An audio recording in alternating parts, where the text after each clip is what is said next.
When I first read about the Cell Motherline tribute, it made me think of my mom and then of my two grandmothers. They were strong women who grew up and lived in tough times. They were known for their generosity, their hospitality, and for taking a stand when they needed to. I am proud and grateful to be part of their legacy. I was fortunate that I got to grow up very near my mom's mother. She was a tall, stately woman, and in my youth I thought she was capable of doing just about anything.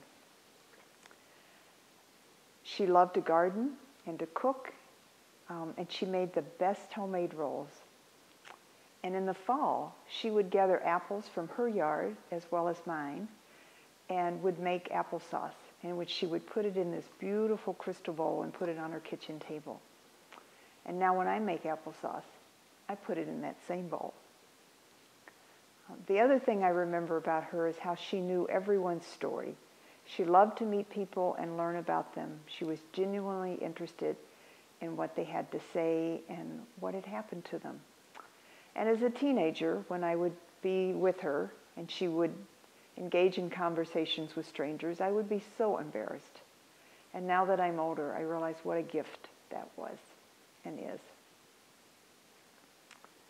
I lived a little further away from my dad's mom. She lived in Parkersburg, West Virginia, and it was a 7-hour drive over mountain ranges, and I got car sick. And I still loved to go and see her because I knew she'd give me a hug and a big smile.